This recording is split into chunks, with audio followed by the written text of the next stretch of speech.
Okay, well, I'm going to go ahead and get started. As folks filter onto the call, we'll go ahead and let them in. I'm going to take just a minute to share my screen to make sure that everyone is looking at what I'm looking at. And there we go. Let's see. I lost my controls. Let me see if I can pull those up. I appreciate everyone's patience. I'm using a new tool on Zoom today for the first time. So we're all learning just a little bit today, more than we expected to. Okay. Can anyone give me a thumbs up if they can see my screen that should say new laws of interest webinar? Yep, Okay, looks good. everyone's raising their hand. I appreciate that. Excellent. Okay, that's enough of that. So welcome to the Iowa League of Cities New Laws presentation. My name is Daniel Stalder, and I'm the Director of Government Affairs at the League of Cities. In front of you, you are looking at today's date as well as my email address. I want to make sure that everyone has that because there are oftentimes questions that come out of this presentation. Just to clarify, we will be able to deliver this presentation to you following this meeting. We are recording this. We hope to have a lot of information being shared. But as I look at the attendees, we are more than 100 people in.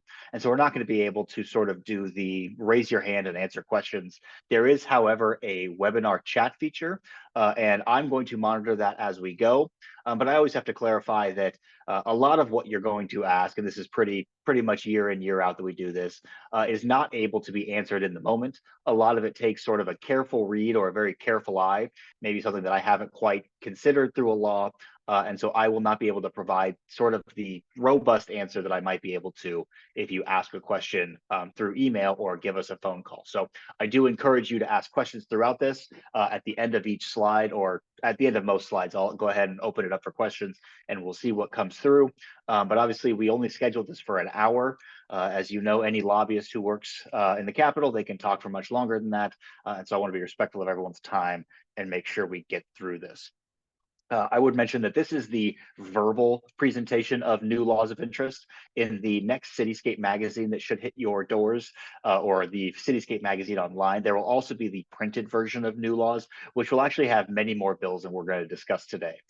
We in the new laws of interest publication write about every single bill that gets signed into law in the legislative session to make sure that cities are aware of the changes, that you can sort of adapt your ordinances to them, take advantage of the new permissions that are provided, or sort of go through that robust review of Iowa code with us. This year, there were more than 200 bills that were passed into law. This started with about 2,500 bills that were introduced during this session, and we wrote about just more than 30 of them. And so we actually follow quite a bit of pieces of policy during the session, but I want to make sure that you know that cities touch a broad range of policy areas, and this is reflected in the broad impact that cities have on the state of Iowa. And so I want to make sure that I mention that this is not sort of a deep dive into the bills, the legal implications, or necessarily the requirements. It's certainly not legal advice. In order to get that, you're going to have to talk to an attorney. So I've also talked a little bit about what this presentation is and what it is not, but I want to reiterate again that this is not legal advice for you to utilize for your updating of ordinances. What new laws is supposed to do is put on your radar the various things that you should be looking out for from the last legislative session. So we provide some resources to do so and to make sure that you are getting sort of a first look at what the legislature changed. We hope to provide you with enough information that you can ask the correct person the right questions, not necessarily answer all of those questions on this call. So with that, I'm going to go ahead and get into it. So on today's agenda, we have a brief overview of the legislative session. I call this the 10,000-foot view because obviously a lot happens during legislative session, and not all of it in granular level detail is particularly important after the fact. Obviously, some things are very important, not all of those things are. I'm going to talk a little bit about how to digest the new laws of interest publication. And that is actually very important because there's a lot of information that may slip the reader's mind. A lot of it's in fine print, and some of it's actually critically important to understanding the impacts or the effectiveness of a piece of legislation.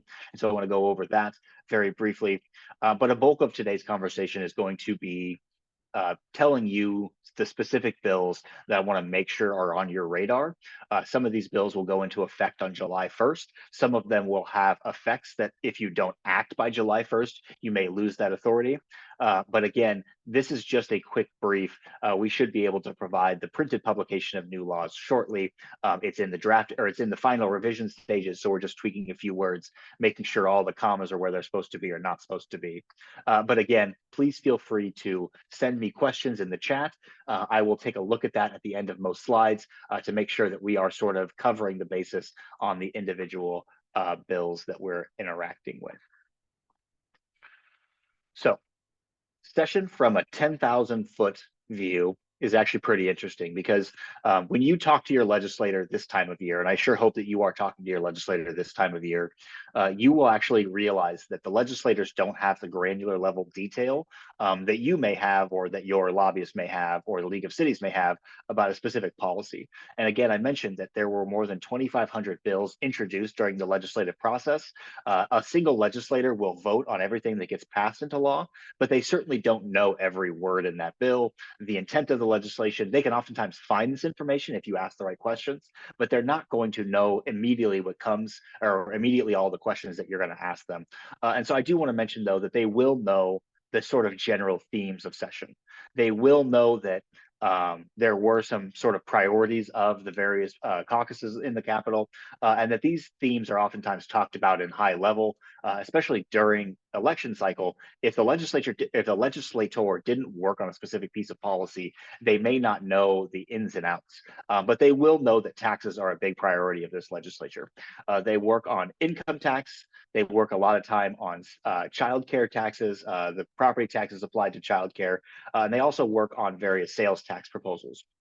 We've talked a lot about sales taxes in other presentations. The ones that we're going to talk about today are largely for exemptions rather than sort of a robust reformatting of the sales tax process. That did not pass this year. It was actually not really even considered in earnest. And so sales taxes are always sort of on the horizon, or always being looked at, but they weren't necessarily talked about in robust natures this year. However, income taxes certainly were.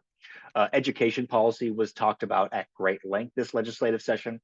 The conversation around area education associations was very robust. We at the League of Cities care deeply about all of our local government partners, but take a keen interest on cities. And so when a policy area such as area education associations, sort of a niche of education policy, comes forward in robustness, we don't sort of follow that at the same granular level detail that we follow all of the city bills. And that's going to be a reflection if you have a question about AEAs or the school security bills. We're not going to know quite as much about that as, say, the property tax proposals or the various things we're going to talk about today. But your legislator is certainly going to talk about them at town halls. One thing that's very deeply interested to cities is the conversation around public safety. In one form or another, everything that a city does revolves around public safety, whether it's budgeting, whether it's local control arguments, whether it's economic development. Public safety deeply affects local governments in many ways. And obviously this year we took a close look at pensions. We also took a close look at civil service, Chapter 400, for the various cities that are under the 400 system. There was also a robust conversation this year around the development costs and the preemption that surrounds that. And obviously I couch this under development and preemption because that's how I see them. The Capitol will talk about affordable housing. I do think that that is a false narrative, that the bills that we saw this year were not about affordable housing. They were about deregulating local governments when it comes time to interacting with stormwater and design standards. But again, your legislature will probably talk about those in terms of affordable housing.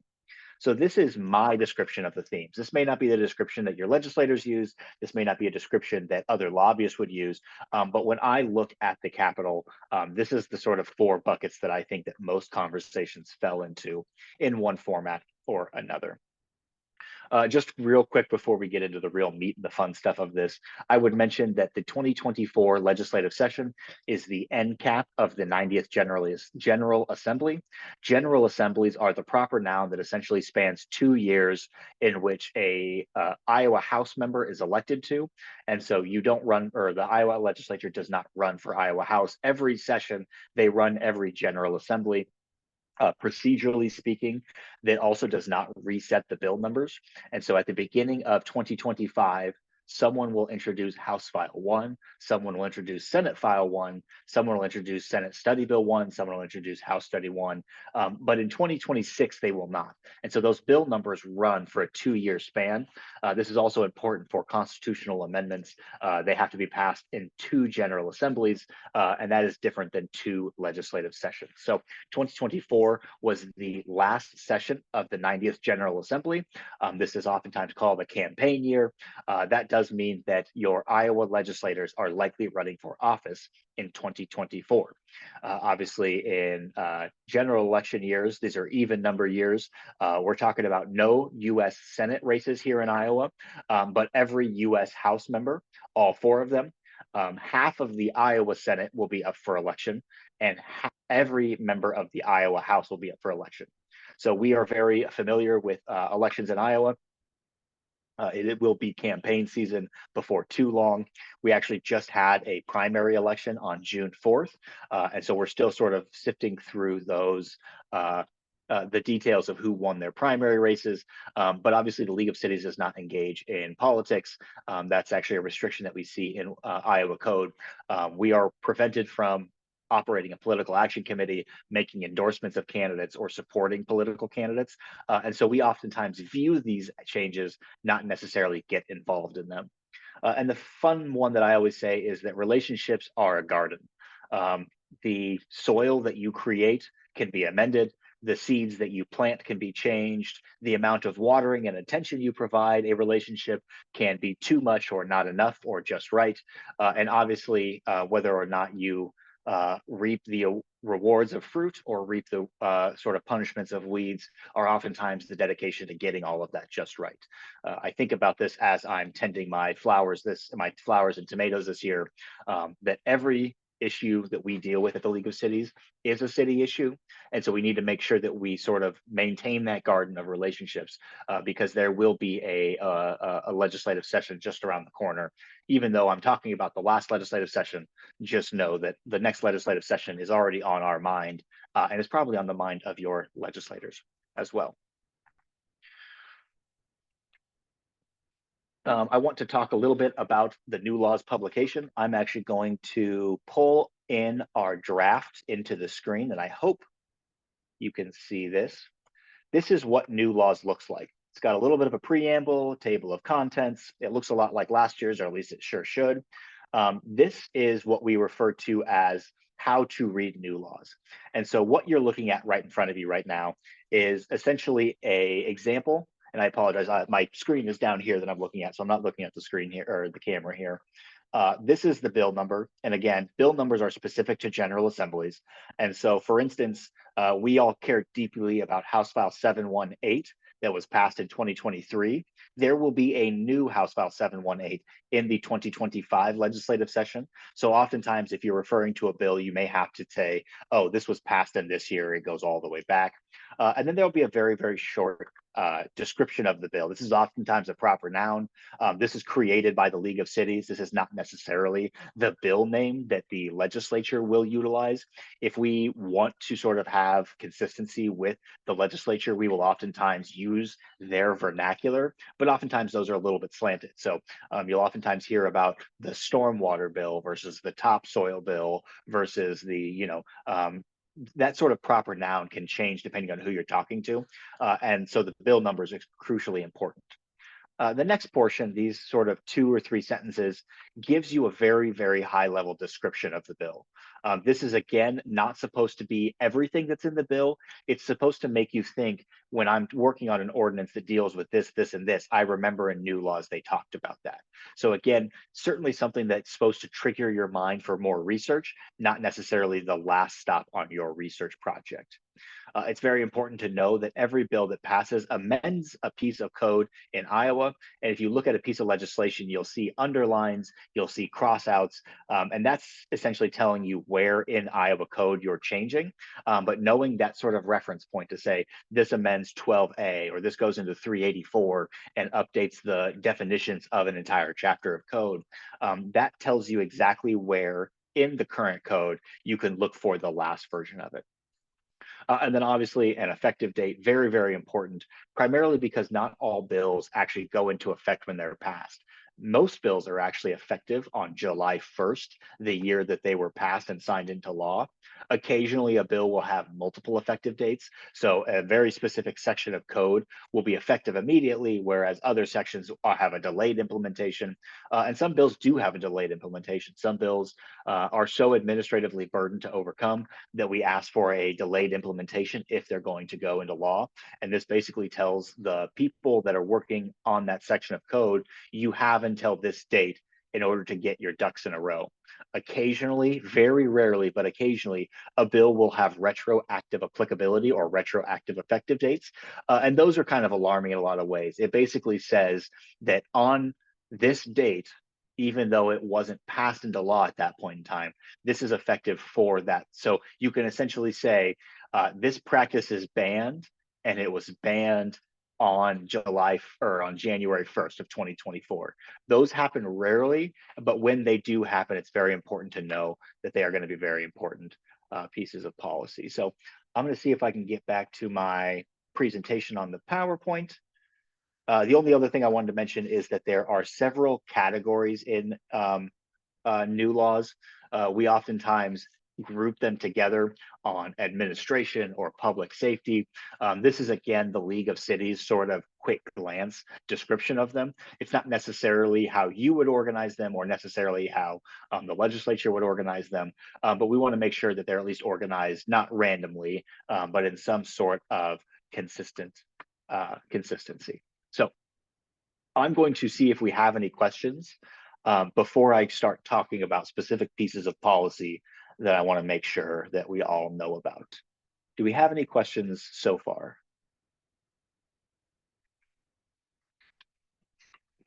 Okay. And I'm looking at a little note in webinar that says unwanted words are limited by chat policy.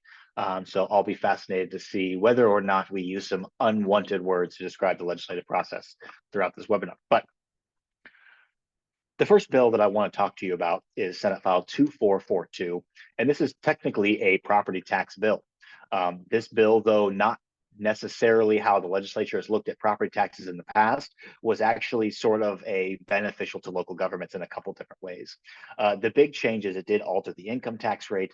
Again, we care about these changes sort of in a broad picture of how they affect tax credits, how they invent incentives. But income taxes are not the bread and butter of local governments.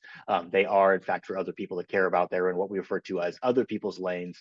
And so it did change that. Your legislator will talk about that quite a bit because they want to sort of take credit for that. They want to make sure that voters know they are lowering income tax rates. But for our purposes, less important than the targeted jobs withholding credit that did alter it and update a few of the dollar amounts that are within that. It changed the property tax notification statement that is actually managed by the Department of Management, but that when cities go through their budget process, as well as counties, we send information to them. This budget statement had quite a bit that we sent out earlier this year, had quite a bit of sort of not sure why those numbers were there. A lot of places showed that cities were going to have a 20 or a 30% drop in property taxes that did not actually mean in the real world. And that's because a lot of that notification statement was highly prescriptive. And so they made some updates to that to hopefully provide a little bit more transparency in the next property tax notification statement. So they changed that, though a lot of the changes and the nuances will actually be on the Department of Management rather than on cities. If you remember from House File 718 from last year, they essentially created a couple different categories of ratcheting. So if your city's non-TIF taxable valuations grew at a certain percent, that you would essentially have shaving of those percentages. This bill did soften that ratchet a little bit by creating a new tier. What was brought to the attention of the legislature was that if you grew at 6.1%, you actually got dropped down to a different sort of growth tier than if you grew at 5.99%. So they created a new tier of growth to sort of help mitigate that cliff effect. That cliff effect is still there. It's just a little bit softer. Not something that we at the League of Cities were, overwhelmingly supportive of, or sort of applauding the legislature for, but it certainly showed that they are open to tweaks and changes to the system, and that was certainly a tweak that was positive, though how positive is sort of up to debate. It also changed the date that we as cities must submit our information to the counties and the Department of Management to. The window for collecting that information and turning it around to taxpayers was extremely short. And so they did provide the counties just a few more days in order to do that. I think they changed it by about 2 weeks. I think it went from March 15th to March 5th, or maybe it was March 10th to March 5th. So a very small change, but to the benefit of the counties.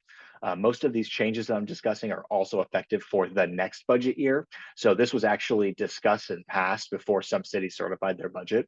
This was not for the budget year that we just completed. This was for future budget years. There was a small change to the extension of TIF projects that'll have limited abilities, and there were some corrective changes. There was a number of cities who, for one reason or another, were not able to certify a budget in the year 2023, so that would have been fiscal year 24. This bill does allow a city that fails to certify a budget in a prior budget year to certify a budget in the next budget year. So they will still go without income taxes for the year. However, this allows them to sort of not be held at $0 for several years in a row, which is actually something that was implemented in 718, sort of a unintended consequence. This bill was massive. I will say that this bill was 60, 70 pages long, a lot of very nuanced, complex changes that were made. And so I do want to stop to see if we have any questions, but I will say that I will likely have to defer you to my email address, and we may have to follow up. Is there any questions about Senate File 2442?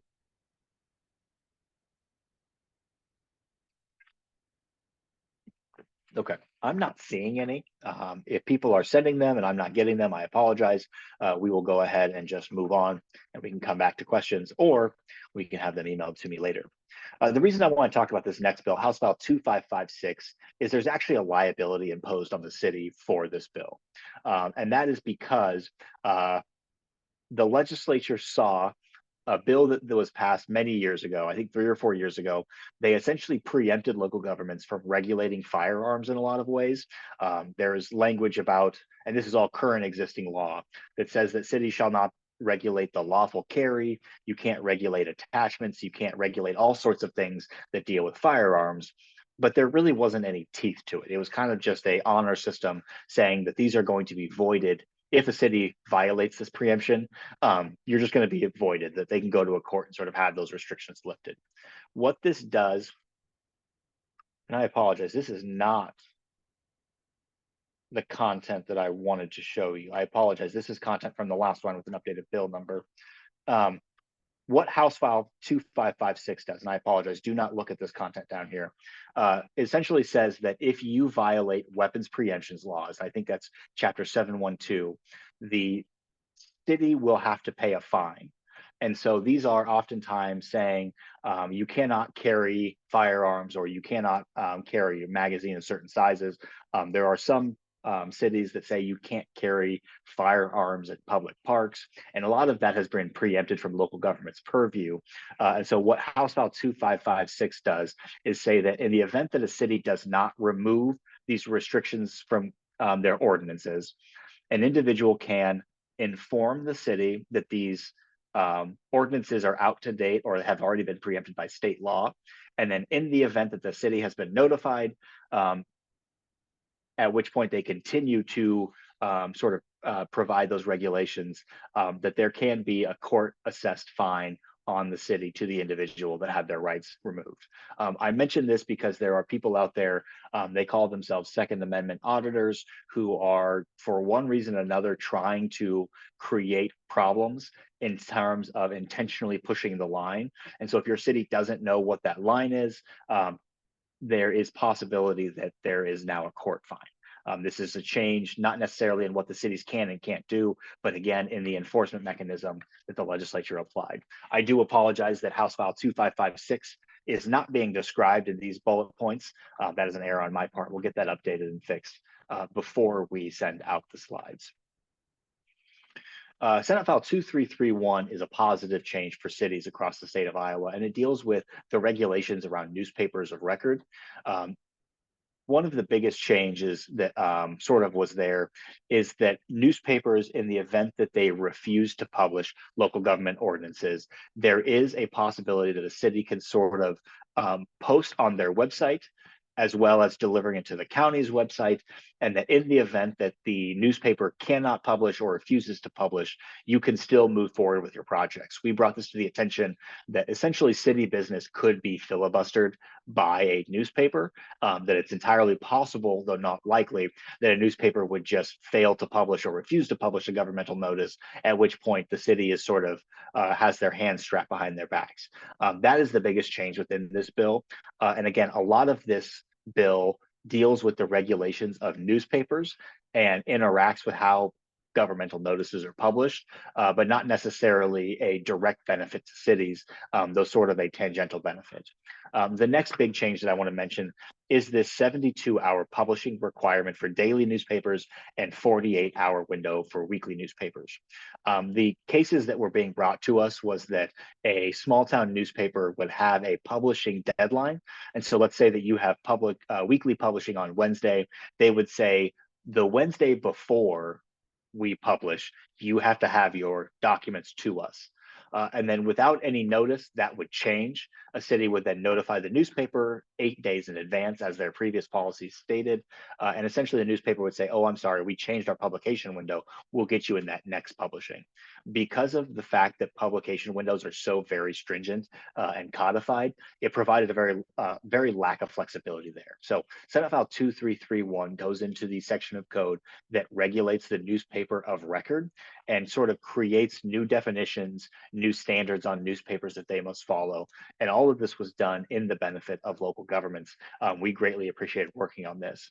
I would finally mention on Senate File 2331 that this is not the silver bullet to our publication problems. There are still problems that have arose from this, and I'm going to talk about this one, this little asterisk one here. This is not what we were asking for.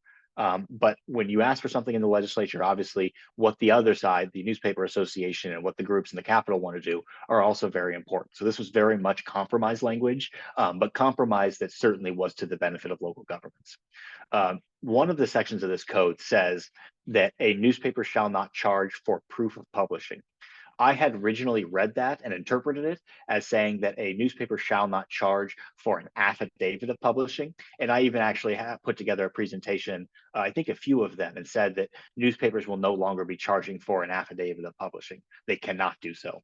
That's actually not technically correct. What the law says is it prohibits a newspaper from charging for proof of publishing.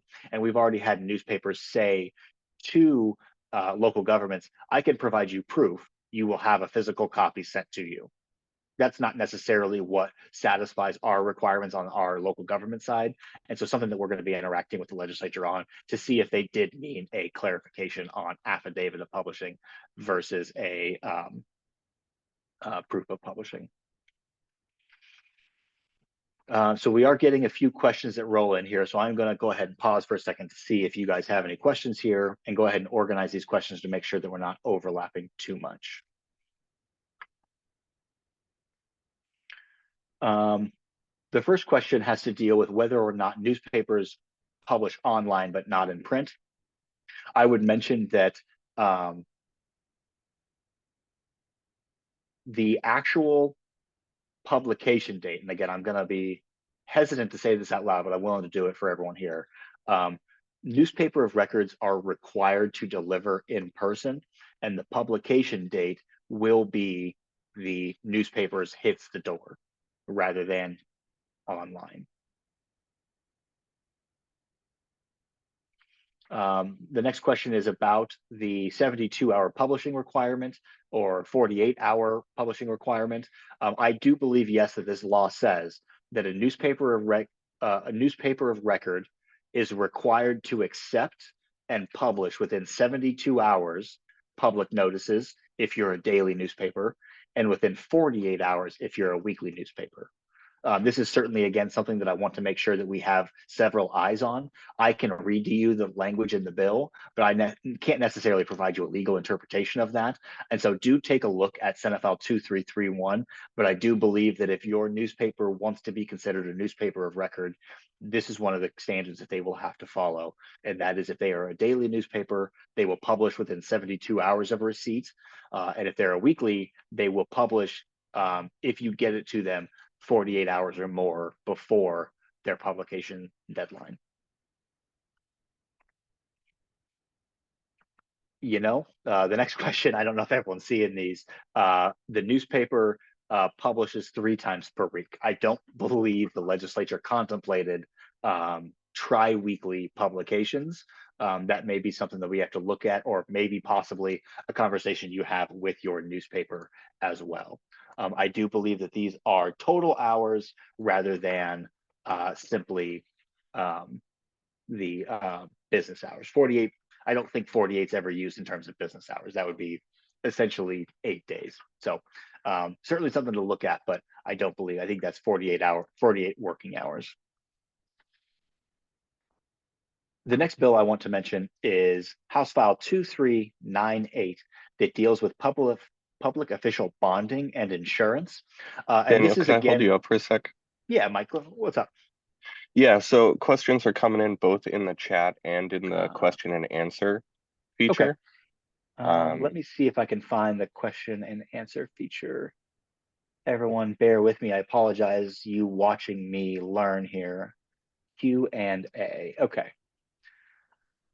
Do newspapers still need to provide a notarized proof of publication? My newspaper tells me they just need to provide a tear sheet. I would tell you that the requirement to have a notarized document is actually on our side, not on the newspaper side. And so what you're going to have to do is talk to whoever is requiring you to have a notarized publication proof.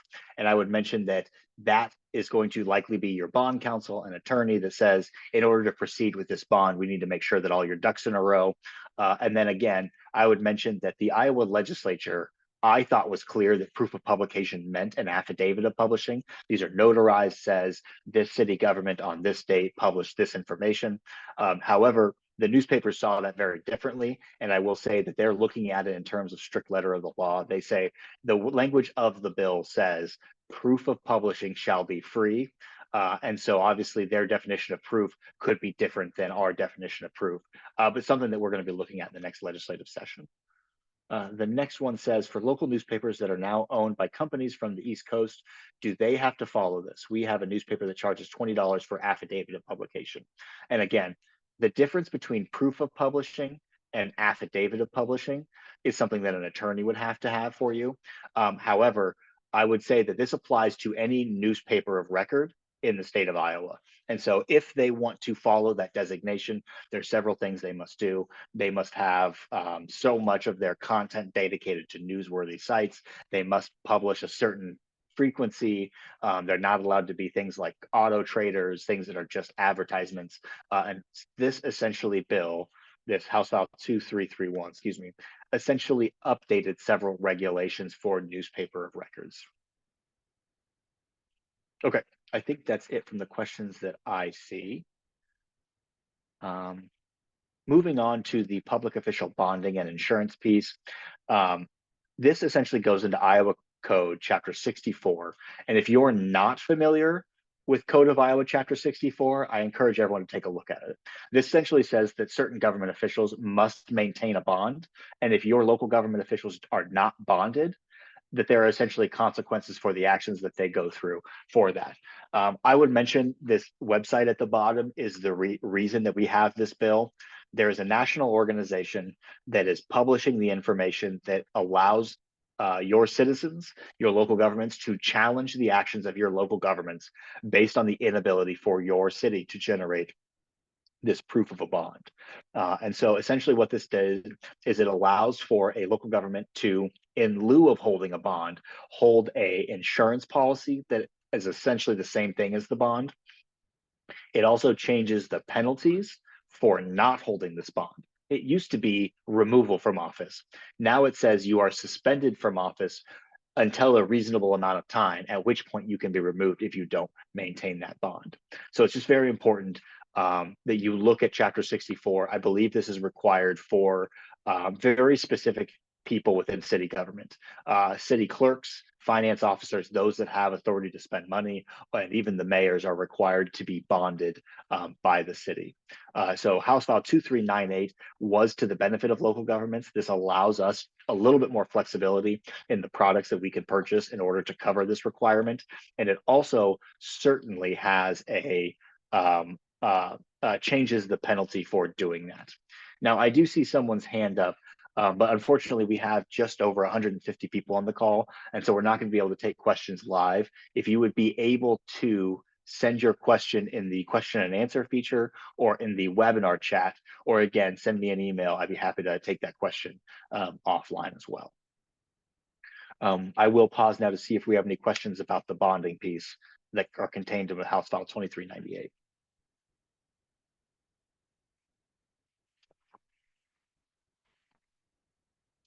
No, I'm not seeing any, but we can always come back. Please do send your questions. If you have a question about a previous piece of legislation we talked about, I can always come back and answer those again later. This next one actually is extremely important if your city utilizes automated traffic enforcement. There are only about 60 across the state, so certainly not everyone on this call this is going to be impactful to, though it did have a preemption portion. So if you're looking at implementing automated traffic enforcement, this bill will change that. House File 2681 dealt with the automated traffic enforcement regulations and essentially set up a regulatory framework that cities are going to be required to utilize if they want to utilize automated traffic enforcement. Importantly, it creates this sort of moratorium. If your traffic camera was not up and running by January 1, 2024, you will not be able to implement them until 2026. Is a 2-year moratorium that they passed. It does require that a city utilizes justification reports in implementing them. And it also sort of requires this routine update of those justification reports to the DOT. This bill was actually retroactive applicable. And so let's assume that your city is one of the 30 or so that utilize traffic cameras prior to January 1st. You are going to be required to send a justification report to the DOT by July 1st of this year. Do we, just as a show of hands, do we have anyone on the call who has traffic cameras up and running right now? Okay, so I'm seeing a few. Yep, okay. I would just mention that there is a couple very, very specific deadlines in this bill. And one of them is this justification report by July 1st. Thank you very much for showing your hands. I just want to make sure I'm getting everyone, looking at everyone. So essentially, this bill says that by July 1st of 2024, if you have them in place prior to January 1st, you must submit a justification report. The details of this report are not yet published. The DOT is going to send those out later this week, and they've been doing a little bit of calls out to cities to make sure that they're aware of this. So if your city is not aware of this, please do contact the Department of Transportation or whoever in your city handles the traffic cameras. This will likely be a conversation you have with your vendors, conversation you have with your chief of police, as well as your city administrator or city clerk. Please do make sure that you submit this report by July 1st. If you do not submit that, you are subject to the moratorium, just like people that did not get in before January 1st. So very hard deadline. The DOT does not see any flexibility in that, in how the law was written. And so there's going to be a very hard deadline on July 1st. If you're going to keep them in place, you need to have that report submitted. I see a question that says, is there a population requirement for cities in the future? The bill does have a population requirement, but it's not for the use of automated traffic enforcement. It's actually for mobile traffic enforcement. And so it says that cities below population of 20,000 are not able to utilize mobile radar systems. So essentially, you have them in a police car, they move around throughout the city rather than being at a fixed point. The other thing that I would mention is that there's a very specific definition of what automated traffic enforcement is, and it is essentially limited to speed cameras. If your city utilizes red light cameras, that is outside, in my understanding, and again, this is something you may want to talk to an attorney about, but the red light cameras and other more interesting traffic enforcement devices are not part of this. This is only for speed cameras. Okay, sorry, that was a lot of information to send out there. I felt like I was jumping around throughout this this page here. So what questions do we have about the use or lack thereof of automated traffic enforcement? And again, if you're not aware of this bill, if you have utilized traffic enforcement, please do be in touch with the Department of Transportation. They are working with local governments, but you may have to be a little bit more forward in that communication. And there are very hard deadlines that do impact your abilities. Within the public safety legislation, and again, that was one of our bigger buckets of new laws. There were a couple of bills I want to mention real quick. The first is actually Senate File 2205. This goes into Chapter 400 and provides cities some flexibility. Now, Chapter 400 is called Civil Service. There's a population threshold that if you are above a certain population, you're required to utilize civil service. If you're not above that population, you are not required to use that service. And so the benefits that this bill provide are actually limited to the cities that have already been regulated. But this bill does allow for some flexibility within the civil service hiring system. What it does specifically is it allows a local government, a city council essentially, to temporarily suspend the hiring requirements and regulations in Code of Iowa, Chapter 400.11, subsection 1, paragraph A. And that is colloquially known as the Civil Service Hiring List.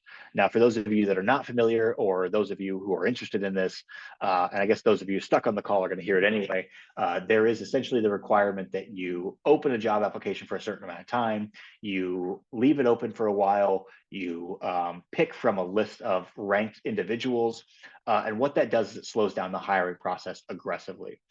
There was information that brought to us by some human resources directors across the state of Iowa for cities that said that in the private sector, the average post to fill is only about 35 days. So if someone wants to hire a plumber, they post a job, 35 days later, they have an offer out to their best candidate. At the local government level, that's closer to 135 days, which essentially makes cities at a very competitive disadvantage to their private sector counterparts. If you're competing for that same worker, which a lot of people are these days, that delay in getting that person an offer letter is the difference between them having a productive career in local governments versus a career in the private sector. So your city council will, for 1 year at a time, be able to suspend the requirements of 400.11 subsection 1, paragraph A. A lot of this is dealing with public safety. So that's actually why this is housed under the public safety, because a lot of this deals with the hiring of public safety officials. House File 2661 and 2680 are both pension bills. They changed the pensions to MFPRSI. There's only about 49 cities within MFPRSI, but the benefits and the systems under which your employees are benefited from will be being altered effective fairly soon, as well as sheriff and deputy pensions. And I know a lot of cities have contracts with 2080 agreements with their sheriffs to provide for public safety. Just know that those officers, the sheriffs and the sheriff's deputies, have altered pension benefits, though the specifics of each of those bills are slightly outside of my ability to sort of communicate them live. So do take a look at House File 2661 and House File 2680 if you are looking at the costs that are going to be coming down to your public safety. There's a question in the chat, the question and answer, and I'm just going to read it out loud. And it does say this can be answered after the webinar. It does say, why do we still need to publish the information of who the mayor would like to appoint to the commission 30 days prior to the official appointment by the council? That's actually a great question. I assume that it's because it's in state code. I don't have a good reason of why that was put in place, but I would just say that the requirements of state code are put into place because they seem like the best idea at the time, not necessarily the best idea to local governments, but obviously it's a 51 House members to 26 senators and to a governor who signed it. So I will take a look at that, Trish, and maybe we connect offline as well. The next legislation impacting cities deals with construction and housing costs. And again, I call these preemption bills, but obviously a lot of other people call them affordable housing bills. They call them all sorts of things. But Senate File 455 deals with the regulation of topsoil when it comes to stormwater management. It essentially says that a city cannot be more restrictive than the NPD ES General Permit Number 2. That's the National Pollutant Discharge Elimination System, General Permit Number 2. Interestingly, this bill does say cities can be more restrictive, but they have to pay for the cost of studying it, engineering it, and then any cost differential from implementation from the lower standard at the state level and the levels that the city wants to implement. This will be very impactful if your city is an MS4 permit or has sort of more robust stormwater regulations when it comes time to interacting with topsoil requirements on construction sites. House File 2388 deals with residential facade limitations. And essentially this bill says, and I shortened this next statement into what you're seeing on your screen. It basically says that a city cannot regulate the exterior facade of residential buildings. And then it has a bunch of exceptions. One of those exceptions, the one most important for us, is that if the building is historic, if it's in a historic district, and then it also says that you can regulate through overlay districts. Overlay districts is not something that is defined in code. It is something that is derived entirely locally. Overlay districts are how we provide for downtown areas. It basically says that if you're going to build in an urban area, you have to match the neighboring areas. Those are through overlay districts in a lot of ways. But the overlay district is a locally derived thing. I would just mention that, again, we cannot take questions live because of the unmuting features. So if you do have a question, please send those through the chat, or please send those through the question and answer feature. Does House File 2388 affect the enforceability of property maintenance code, for instance, requiring them to paint or replace siding? I do not believe so. I believe House File 2388 deals with building codes and implementing a requirement that you have a certain kind of facade or a certain amount of brick, or you essentially, we called this the vinyl siding bill. It would ask whether or not a city could ban the use of vinyl siding in the city. I don't think any city actually did ban vinyl siding, but it was stated out loud that cities did. And so that's the sort of origination of the bill. It does not talk about the maintenance code, as far as I know. Does this prohibit cities from requiring a certain percentage of stone on certain structures? I would mention that this bill and its limitations are going to be most likely litigated. I would tell you that I do think it does say you have to have 10% of stone, but again, it has these exceptions. It says that you cannot do them as a matter of city ordinance, but it does say that this does not apply to overlay districts. And so essentially as I read that, it says that the city can do these things, but you must be doing these through overlay districts. So please do read House File 2388. It has a definition of a residential building. It says that for the purpose of the regulation, this is only for residential structures, which are limited to 12 or fewer units. So large apartment complexes would not be applicable. There's a question of whether or not this would apply to multi-use. So things that have residential on the sort of second and third story, but commercial on the first. Those are sort of question marks in our analysis of this as well.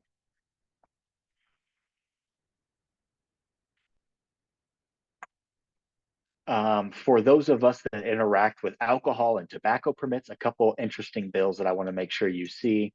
Senate File 345 creates what they refer to as a tobacco device retailer permit. And in order to describe what this bill does, I have to tell you the story, and I'm going to tell it to you the best way I know how, rather than through necessarily technical details. There's a legislator who works for the Department of Public Safety at the state, they see a proliferation of, for lack of a better term, meth pipes, crack pipes being sold through gas stations.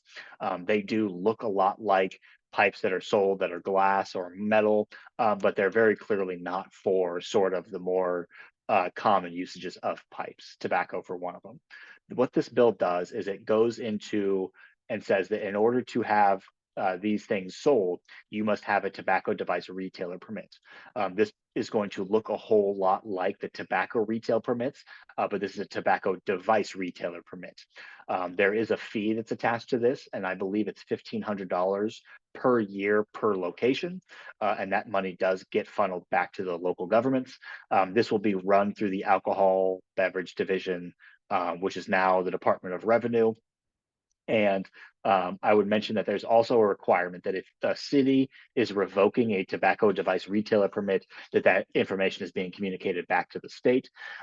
Generally speaking, we're interested in hearing from cities on how well these are implemented, what the effect are they have in local governments, and specifically how they affect city staff.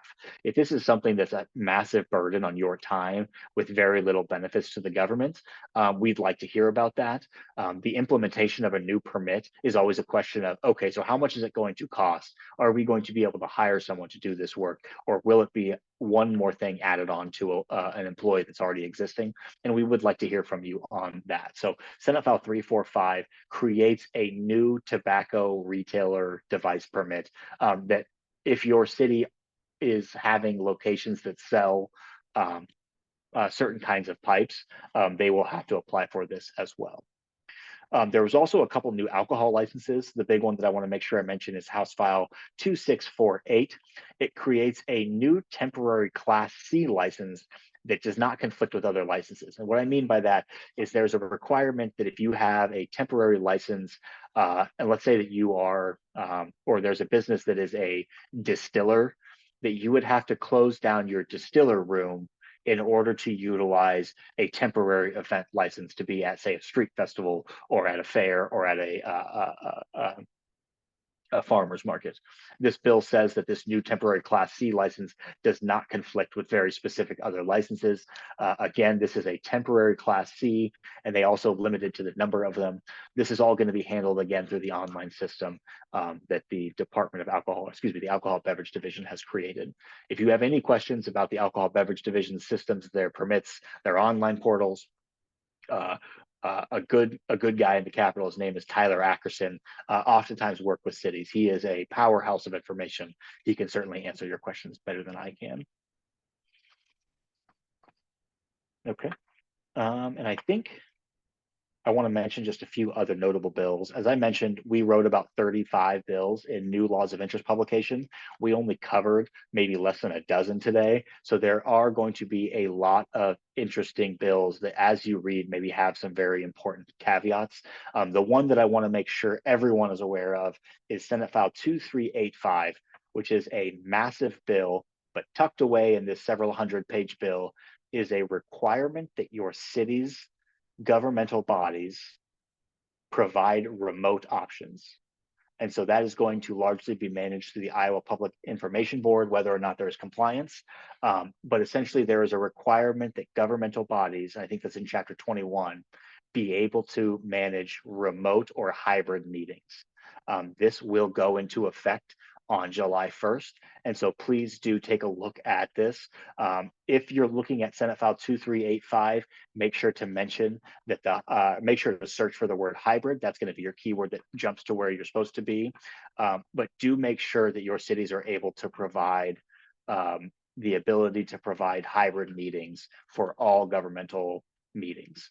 This will likely apply to your commissions and your boards, but certainly to your city council meetings, you will have to provide an ability for someone to call in both city councilors and participants of that meeting, but also the general public. That is the list of bills. Oh, yes. we did have a bill vetoed this year. Interestingly, a lot of the bills that get vetoed are not important to local governments. This year, the bill that got vetoed was very important. There was a bill, House Bill 2539, that drastically increased fines and penalties for the violations of open meetings. Interestingly, an amendment was adopted late in the process that stripped out the trainings but left the penalties for violation in place. It also created a new definition for open meetings that did not include gatherings hosted by political parties or civic organizations. And the reason they tried to put that in there was essentially there was a county supervisor group that said, hey, the county supervisors are all on the ballot this year, but we can't attend your Rotary Forum because this will trigger an open meeting. We don't control your meeting, so this can't happen. We can only send one at a time. They tried to put that in there. The comment on this bill of why it was vetoed was that the amendment actually watered down the bill and added more confusion. However, this bill did not get passed into law. So House Bill 2539 did receive constitutional majorities in both chambers, but it did not contain the governor's signature. That bill was vetoed. So I want to give everyone one more chance to ask any questions. If you need contact information for that powerhouse of information, Tyler Ackerson over at ABD, I do encourage you to send me an email and I'll make sure you guys get connected. I'm looking at the chat first, and it says, originally that House file included breweries. Does that new law do that allow for temporary licenses for beer? That's going to be something, and again, I know that we have a couple experts on the call that you should probably reach out to. Trish Gleason in Dubuque is actually my resource that I utilize for local government questions on a lot of those questions. So I would reach out to Trish. She's an expert in alcohol beverage division licensing, as well as Tyler Ackerson over at the Department of Revenue, now manages all of the alcohol beverage divisions as well. Oh, I see one question from our friend Patrick Burns. What happens to cities that currently require materials on single family and multifamily units under 12? That is an excellent question, something that we're going to have to be asking our city attorneys on. A lot of what we're doing today is highlighting changes that were made to code so that you can update your city ordinances. But obviously, whenever you do that, if you have a question about a definition of law, the best thing to do is to contact your city attorney and to get a real opinion on that. My understanding of 2385 is that the requirement to provide online access is only for members of government bodies and not for the public. That's an excellent clarification point, one that I don't have the ability to answer for you right now. I would say that the question that you're asking is going to be provided guidance by the Iowa Public Information Board. I do know that they have a draft opinion and a board meeting this week that they plan to publish, and I do believe that the Iowa Public Information Board plans to weigh in on that this week. So look for that in Legislative Link, or feel free to send me an email and I'll make sure I get that information to you. Whether or not we need to publish the call-in information is another question that IPID is going to have. The bill, and I can tell you the bill is pretty straightforward, just says governmental bodies shall provide electronic and hybrid meeting options. So that's going to be a fairly simple definition. It's going to have some information. I do see a question about whether I can email you. I sure can, but I don't know your email. So please look at the screen in front of you right now. That is my email address. I hope that you have it written down because in just 2 minutes, we're going to adjourn this meeting and I'm going to be able to send you all of the information you want, or all the information I have, maybe not as much information as you want, but certainly all the information I have. So again, my name is Daniel Stalder. I greatly appreciate you joining us today.